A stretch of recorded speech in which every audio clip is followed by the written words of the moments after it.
이 사도행전 1장 8절 말씀이 성도들을 통해서 어떻게 성취되었는가를 우리들에게 보여주는 책입니다. 예루살렘, 온 유대, 사마리아 땅끝, 이 지역으로 복음이 어떻게 확산되었는지를 잘 설명해 주고 있습니다. 예루살렘 복음화는 12사도를 통해서 복음화가 되었습니다. 또 온 유대, 사마리아 땅끝은 7집사와 평신도들을 통해서 복음화가 되었습니다. 하나님께서는 이 땅끝 선교를 평신도들에게 맡긴 거예요. 우리들에게 맡긴 겁니다. 오늘 본문에 빌립 집사가 나오는데요, 얼마나 대단한 사역을 했냐 하면 사마리아 성에 복음을 전했어요. 굉장히 큰 부흥을 일으켰습니다. 그곳에 교회가 개척이 됐고요, 믿는 사람의 숫자가 굉장히 많아졌습니다. 또 오늘 본문에 보면 이 빌립 집사가 광야로 나가서 이디오피아 내시에게 복음을 전했어요. 이 사건이 작은 것 같지만 아프리카 땅에 복음이 들어가는 문을 연 겁니다. 대단한 복음의 역사가 이루어졌어요. 빌립 집사 한 사람을 통해서 이렇게 되었다라는 거죠. 복음에 헌신된 한 사람을 통해서 하나님은 오늘도 위대한 역사를 일으키신다는 겁니다. 지금 이디오피아가 얼마나 대단한 나라냐 하면요, 아프리카의 많은 나라 중에 대부분 이슬람권이에요. 근데 이 나라는 62%가 기독교화 되었습니다. 엄청난 기독교 국가고요. 전 세계에서 제일 첫 번째로 이 기독교를 국교화 삼은 나라가 아르메니아인데요, 두 번째로 기독교를 국교로 삼은 나라가 이디오피아입니다. 대단한 나라죠. 저희가 커피를 오더할 때 제가 항상 이디오피아 커피를 사용합니다. 시드마 지역에서 나는 커피를 오더해가지고 성도님들께서 친교 시간에 드시는 게 이 이디오피아 시드마 커피예요. 근데 그 시드마 지역은 복음화 비율이 얼마냐면 80%입니다. 인구 5분의 4가 예수님을 믿는 사람들이에요. 대단한 복음화를 이룬 나라입니다. 이 열매가 어디에서부터 출발되었느냐? 오늘 본문이에요. 빌립 집사가 이디오피아 내시에게 복음을 전한 것이 이런 엄청난 열매를 맺게 되었다라는 겁니다. 그러니까 우리가 복음을 전하는 이것이 시시한 게 아니라 미래에 어떤 열매를 하나님께서 맺으실지 그거는 아무도 모릅니다. 내 자녀를 예수님의 복음을 전해서 하나님의 자녀로 만든다라는 거, 먼 미래에 어떤 열매를 하나님께서 맺으실지 아무도 몰라요. 빌리그리암 한 사람을 통하여서 얼마나 많은 역사가 일어났습니까? 우리가 그런 한 사람이 되고 그런 한 사람을 만드는 그런 복음의 사역자가 될 수 있다는 거죠. 오늘 본문을 통해서 빌립 집사와 이디오피아 내시를 통해서 몇 가지 교훈을 살펴보도록 하겠습니다. 첫 번째는 성령님의 인도에 순종하라는 겁니다. 이 빌립 집사는요, 사마리아 땅에서 어마어마한 부흥을 일으켰습니다. 교회를 많이 개척을 한 거예요. 이제 막 사마리아 땅에 복음이 전해지고 제자가 세워지고 교회가 세워지는 그런 시점입니다. 근데 성령 하나님께서 부흥을 일으키던 그 엄청난 사역을 중단시켰어요. 그리고 광야로 가서 이디오피아 내시 한 사람에게 복음을 전하라는 명령을 내리셨습니다. 이거 순종하기가 쉽지 않은 명령이에요. 내가 혹시 잘못 들었나? 지금 막 부흥이 일어나고 교회가 개척되고 있고 제자들이 세워지고 있고 엄청난 부흥의 역사를 지금 일으키고 있는 이 시점에 하나님은 그 사역을 내놓으라고 말씀하신 거예요. 그리고 한 사람에게 복음을 전하라고 명령을 내리신 것입니다. 이해하기가 빌립 입장에서는 굉장히 어려웠어요. 그런데 빌립 집사는 자신의 생각을 내려놓습니다. 그리고 한 사람에게 인도하시는 성령님의 인도를 따라서 광야로 나아가서 이디오피아 내시에게 복음을 전한 거예요. 이 순종이 몇천 년 후에 어마어마한 복음의 열매를 가져오게 된 것이에요. 우리도 마찬가지입니다. 세계 선교의 출발점이 어디냐? 각자에게 성령 하나님께서 인도해 주시는 그 길을 따라서 누군가에게 복음을 전하는데 순종하는 거예요. 이 순종이 미래의 엄청난 복음의 열매를 맺게 하는 비결이 된다는 겁니다.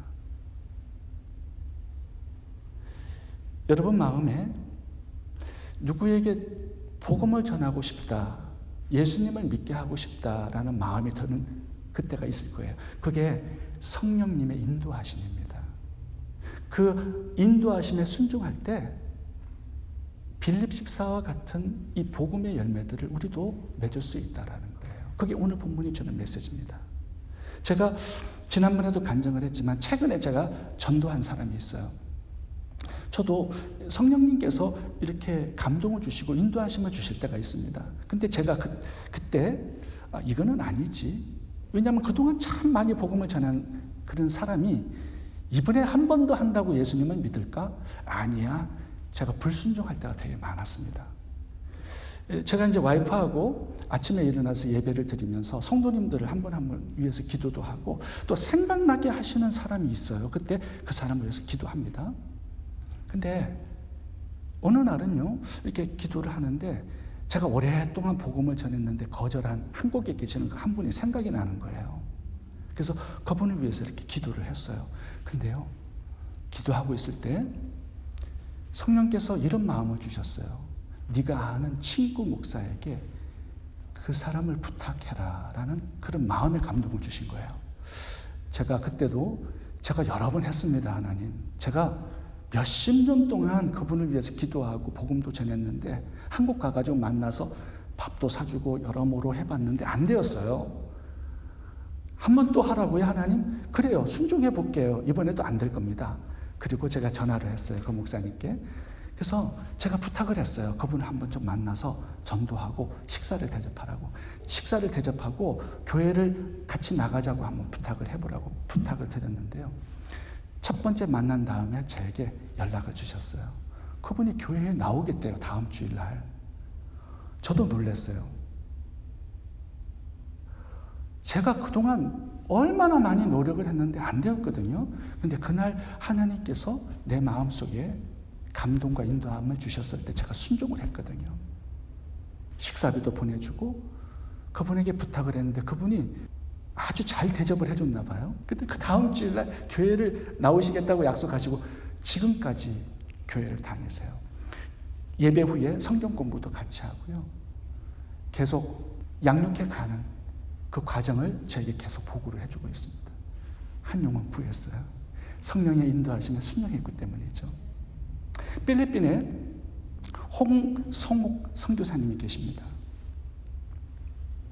이분은 고등학교 때 교회를 다니셨는데 여학생을 만나고 싶어서 교회를 다녔는데 여학생은 못 만나고 예수님만 만났다고 그렇게 간증을 하셨습니다. 이제 신학교를 들어가가지고 신학교를 졸업했는데 첫 사역지가 경상남도 의령군 종합복지센터였대요.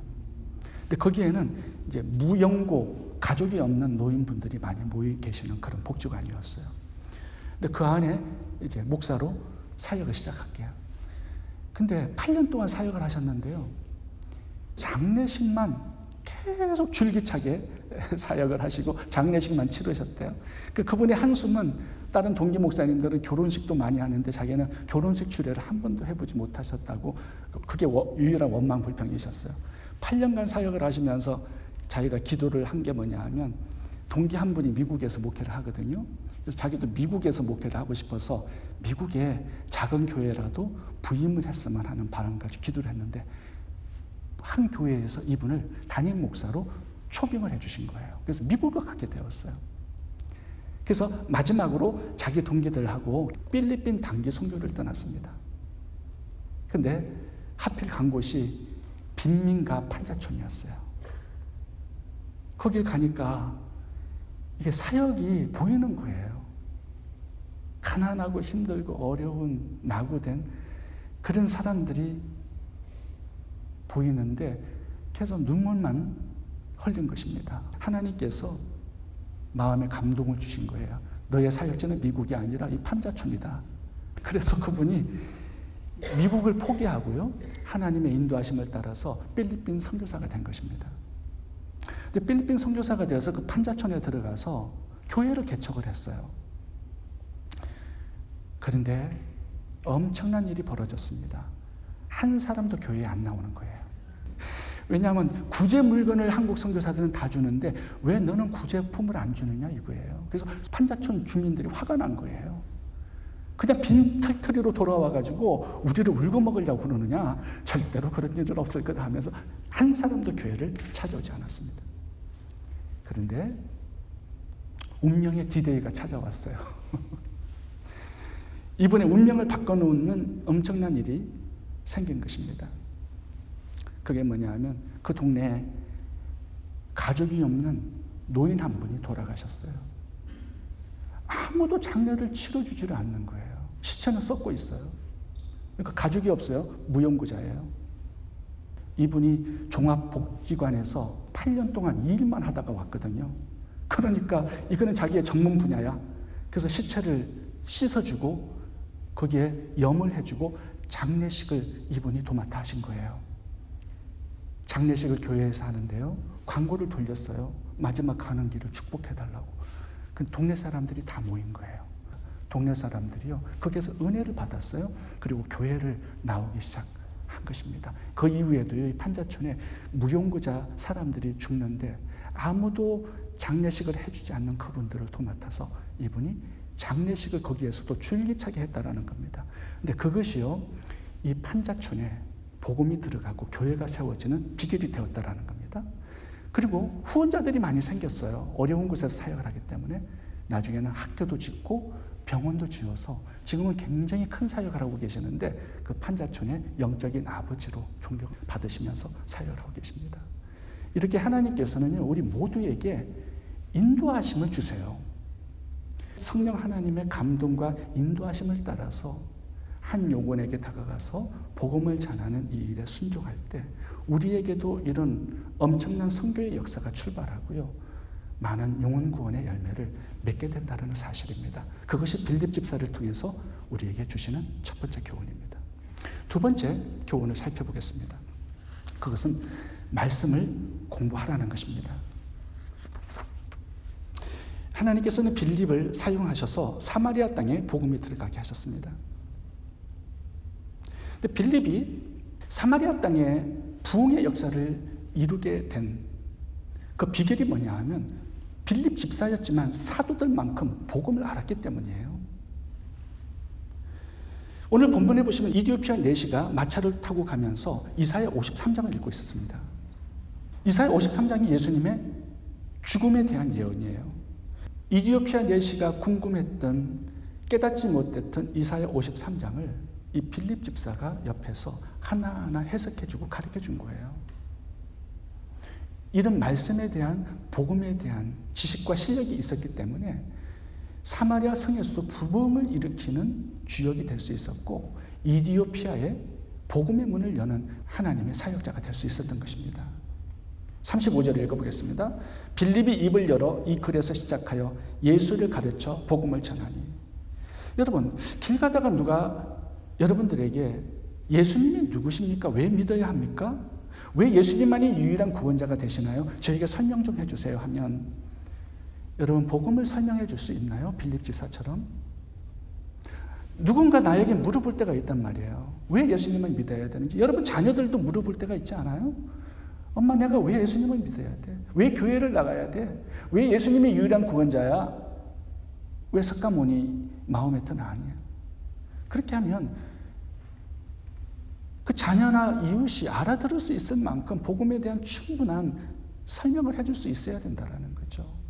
그래야 하나님께서 쓰셔서 나를 통해서도 어떤 부흥의 역사를 일으키실 수가 있는 거예요. 내가 성경을 열어서 이 부분을 잘 모르겠는데 좀 가르쳐 주세요 하면 이사야 53장뿐만 아니라 58장, 60장 이런 것들을 다 속 시원하게 해석해 줄 수 있는 이런 말씀의 실력, 복음의 지식을 가지고 있어야 된다는 거죠. 그래야 영혼도 구원할 수 있고 한 공동체의 부흥의 역사를 일으킬 수 있는 그런 사람으로 하나님께서 쓰실 수가 있는 것입니다. 사도행전 2장을 보시면 베드로의 설교가 나와요. 베드로의 설교가 얼마나 탁월했냐면요. 한 번 설교에 3,000명이 예수님을 믿어요. 또 한 번 설교했는데 5,000명이 예수님을 믿어요. 딱 2번 설교했는데요. 예루살렘 교회가 10,000명 모이는 교회가 되었어요. 왜 그렇습니까? 유대인들이 몰랐던 성경 속에 예수 그리스도를 설명해 주니까 그렇게 된 거예요. 아브라함 때부터 지속적으로 하나님께서 예수 그리스도 죽음과 부활을 설명하셨거든요. 그것을 깨닫게 해주니까 예수님을 영접하게 된 것입니다. 베드로가 두루마리 이렇게 펼쳐가지고 요엘서 설명해주고 신명기서 예수님의 죽음과 부활 설명해 준 게 아니라 이미 생각과 마음속에 예수 그리스도의 복음으로 충만해 있었거든요. 그래서 언제 어디서든지 복음을 외칠 수 있는 사람이 된 것입니다. 사도행전 7장에는 스데반의 설교가 나와요. 막 이를 갈고 돌을 들고 스데반을 쳐 죽이려고 하는 그 군중들에게 스데반은 침착하게 아브라함 때부터 12지파, 다윗, 솔로몬이 예수 그리스도의 죽음과 부활을 보고 기뻐했다. 우리들의 조상은 예수 그리스도를 믿고 영접하고 그분을 전도했는데 후손들인 너희들은 왜 예수 그리스도를 믿지 않느냐? 책망합니다, 스데반이. 그러니까 마음에 찔리니까 돌로 스데반을 쳐 죽인 거예요. 오늘 본문 사도행전 8장에는요, 빌립 집사의 설교가 나와요. 수가성에서의 그의 복음의 설교들. 이사야 53장을 설교해주는 이디오피아 내시를 향한 복음 전파가 나오죠.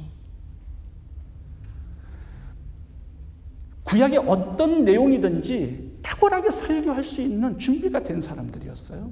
그래서 하나님께서 이들을 쓰셔서 복음의 역사를 일으킨 것입니다. 오늘 이디오피아 내시를 좀 살펴보도록 하겠습니다. 하나님께서는 왜 하필 이디오피아 내시에게 주목을 하셨을까요? 그 당시에 마차 타고 가는 사람도 많았을 거고 광야를 지나가는 여행객들이 많았을 거예요. 그런데 하나님께서는 이디오피아 내시에게 집중하셨습니다. 관심을 두셨어요. 왜냐하면 이디오피아 내시아가 말씀에 관심을 가졌거든요. 말씀에 집중하고 있어요. 이사야 53장이 무슨 뜻인지를 알고 싶어서 하나님께 기도했던 겁니다. 하나님께서 관심을 가지시고 이제 빌립 집사를 보내서 그가 알고 싶어 했던 이사야 53장의 내용들을 깨닫게 하신 거죠. 그래서 이 이디오피아 내시가 아프리카 땅에 복음의 문을 연 사람이 된 것입니다. 하나님께서 쓰시는 모든 사람들의 공통점이 있는데요. 그거는 말씀을 사랑하는 사람이고 복음을 공부하고 연구해서 준비된 사람들입니다. 오늘 이디오피아 내시를 통해서 5가지 교훈을 살펴보도록 하겠습니다. 첫 번째, 예배 후에도 계속 말씀을 묵상하세요. 이디오피아 내시를 봐보시면 예루살렘에 예배를 드리러 갔다가 내려오는 상황입니다. 이제 집으로 돌아가는 그 길에서 말씀을 읽고 묵상하고 공부하고 있습니다. 우리들을 보면요, 주일 예배 때만 말씀을 봐요. 그 다음에 큐티한 다음에 집으로 가서 6일 동안은 말씀을 전혀 묵상하지 않는 사람들이 있습니다. 주일날만 와서 말씀을 듣는데 그것 가지고 말씀을 충분히 알 수 있을까요? 하나님께서 복음의 사역을 그 사람에게 맡길 수 있을까요? 아니죠. 우리가 예배 끝나고 나가면 재미있는 것들이 너무 많습니다. 요즘 유튜브를 봐도요, 막 쏙 빠져들 정도로 재미있는 것들이 많아요. 한국 드라마, 이건 중독성이 너무 강해요. 보지 않고서는 못 비길 정도로 이런 것들이 우리의 삶을 채운단 말이에요. 근데 이디오피아 내시처럼 예배 드린 다음에도 6일간의 삶 속에서 하나님의 말씀을 가지고 씨름하고 공부하고 깨닫기를 원하고 이런 사람이 될 때 하나님은 그런 사람을 쓰셔서 복음의 역사를 이루시는 것입니다. 오늘 본문에 봐보세요. 이디오피아는 예배도 드렸고 말씀도 읽어요. 그리고 자기가 하나님의 자녀라고 생각을 하고 있습니다. 근데 구원받지 못했습니다. 구원이 없어요. 왜? 예수 그리스도를 몰랐기 때문이죠. 근데 어떻게 예수 그리스도를 만나요? 삶에서 스스로 공부를 했기 때문입니다. 그런 자에게 은혜를 주시는 거예요.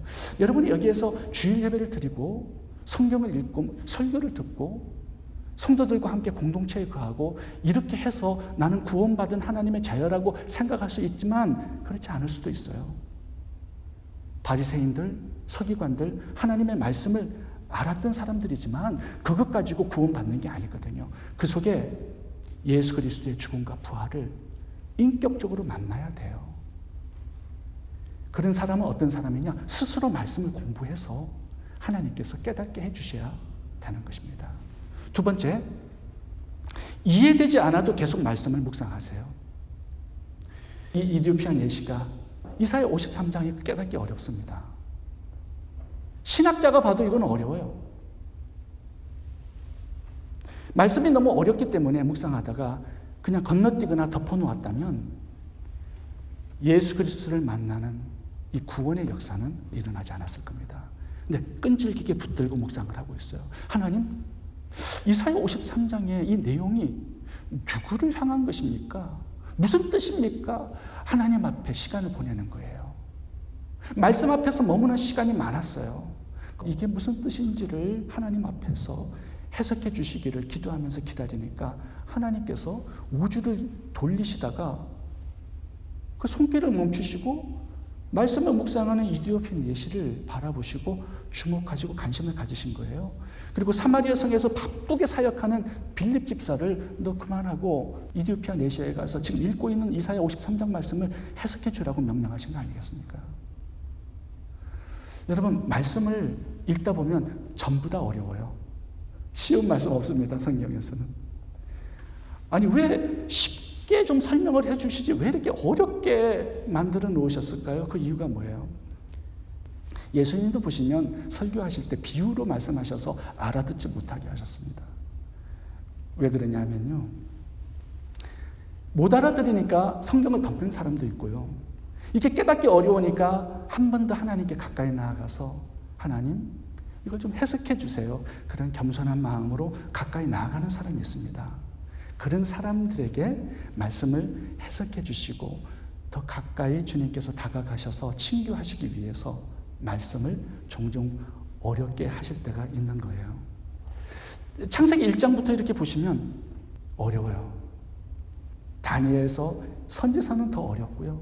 우리가 예레미야, 에가를 묵상해 왔지만 제가 저녁마다 설교할 때 에레미야, 에가 때는 많이 나오지 않더라고요. 어렵기 때문이에요. 재미없고 어려워요. 저도 설교를 해도 무슨 말을 했는지 잘 몰라요. 어렵기 때문에 그렇죠. 계시록은 더 어려워요. 근데 어렵기 때문에 한 발 더 주님께 나아가서 하나님, 이게 무슨 뜻인가요? 질문하고 기도하는 거예요. 그럴 때 주님께서는 우리가 상상하지 못한 영적인 계시와 비밀의 말씀들을 풀어서 우리를 깨닫게 해주시고 이디오피아 내시에게 주셨던 이 구원의 은혜를 우리들에게 또 주신단 말이에요. 또 복음의 사역자로 우리를 구비시켜 주시기도 하시죠. 로마서를 봐보세요. 사도 바울을 보면 말씀이 어렵기 때문에 계속 기도합니다. 그러다가 더 깊은 말씀들을 깨달아서 로마서를 만들어낸 거예요. 다니엘서 봐보세요. 다니엘은 예레미야 28장 29장을 깨닫지 못해서 하나님께 다니엘 철회하면서 21일을 기도했습니다. 그때 하나님께서는요, 종말의 예수 그리스도의 재림 때 일어날 70일을 다니엘에게 가르쳐 주셨어요. 그래서 다니엘서의 이 70일의 요한계시록의 기본이 되는, 기초가 되는 이 이론을 그분이 깔아놓은 겁니다. 말씀이 어렵기 때문에 건너뛰거나 덮지 말라는 거죠. 더욱더 주님께 나아가서 해석해 달라고 기도하라는 말이에요. 그렇게 기다릴 때 빌립 집사도 보내주시고요, 또 성령도 역사하셔서 조명해 주시고요, 우리에게 깨닫는 이런 은혜를 더 깊이 허락해 주시는 것입니다. 세 번째, 모르는 것은 질문하세요. 34절을 읽어보겠습니다. 내시가 빌립더로 말하되 청컨대 묻노니 선지자가 이 말한 것이 누구를 가리킴이뇨? 자기를 가리킴이뇨? 타인을 가리킴이뇨? 이디오피아 내시는 재무부 장관이었습니다. 신분이 굉장히 높은 사람이고요, 그 주위에 호위병들도 많이 따라갔습니다. 빌립 집사, 이디오피아 내시에 비하면 아무것도 아닌 사람이에요. 천민이죠. 근데 겸손해요. 이디오피아 내시가 말씀을 가르쳐 달래요. 자기 바로 옆에 앉게 했어요. 그래서 말씀을 겸손히 배워요. 가르쳐 달라고. 그때 빌립 집사가 이사야 53장의 내용을 가르쳐 준 거예요. 여러분, 모르면 조금 겸손할 필요가 있어요. 겸손하게 질문할 때 하나님은 더 많이 가르쳐 주세요. 우리가 구원받을 때 성령 하나님께서 우리 안에 내주하십니다. 그러니까 누구에게 질문하냐 하면요, 성령 하나님께 질문을 하세요. 그분은 진리의 영이고 모든 진리 가운데로 우리를 이끌어 주시겠다고 약속합니다. 그래서 우리가 모르는 성경 내용이 나올 때는 성령 하나님, 이걸 좀 깨닫게 해주시고 알려주세요. 그렇게 기도하면서 기다릴 때 성령 하나님께서는 내 생각을 설정하세요. 마음에 어떤 깨달음을 주신단 말이에요. 저 같은 경우는 그런 경우가 굉장히 많습니다. 또 모를 때는요, 목회자에게 질문하세요. 저에게 질문하시는 분들이 많은데 한 분은 굉장히 저를 힘들게 하세요. 왜냐하면 저도 모르는 걸 자꾸 질문하세요. 한 분이 창세기를 우리가 큐티하고 있을 때 네피림이 나오거든요. 그 네피림이 뭐냐고 자꾸 질문을 하셔가지고 저를 굉장히 힘들게 하신 분이 있습니다. 여러분, 그런 거는 몰라도 되고요. 예수 그리스도의 인성, 신성, 죽음, 보혈, 부활, 유일한 구원자 되시면 확실하게 알아야 됩니다. 그런 거 질문하세요. 제가 아는 거 질문하시면 제가 잘 대답해 드릴 수 있습니다. 네피림 질문하지 마시기 바랍니다. 네 번째, 말씀에 시간과 돈을 투자하세요. 이디오피아 내시는 말씀에 투자했어요. 말씀을 알기 위해서 값을 지불했단 말이에요. 이 당시가 어떤 시대냐 하면 성경을 아무나 가질 수 없었습니다. 서기관 율법학자들이요, 이 성경을 대피를 해요. 이렇게 기록하는데 이게 몇 년 동안 걸리는 작업이에요. 모세오경만 해도 몇 년이 걸리는 작업입니다. 아무나에게 팔 수가 없어요. 몇 권 두루마리 가죽 종이에다가 이걸 기록하기 때문에 붓으로 시간도 오래 걸리고 성경이 많지 않았습니다. 근데 한 권을 사게 되면은 이거는 어마어마한 값을 지불해야 되는 시대였습니다. 근데 이디오피아 내시를 봐보세요. 이 사람이 읽고 있는 것은 이사야서입니다. 이 뜻은 뭐냐면요, 모세오경은 다 읽었다라는 뜻이에요. 다 공부했다라는 뜻입니다. 이거는 사가지고 집에 놔두고 이제 선지사서를 읽고 있는 거예요. 이사야, 예레미야, 다니엘, 그리고 말라기까지의 소선지자들이 나오죠. 지금 이것을 공부하고 있는 거예요. 예루살렘에 갈 때마다 아마 두루마기 성경을 계속 샀을 겁니다. 엄청난 값을 지불했어요. 근데 왜 이디오피아 내시는 이 두루마기 성경을 샀을까요? 엄청난 값을 지불하고. 왜 그랬을까요? 자기 자신만을 위한 게 아니었어요.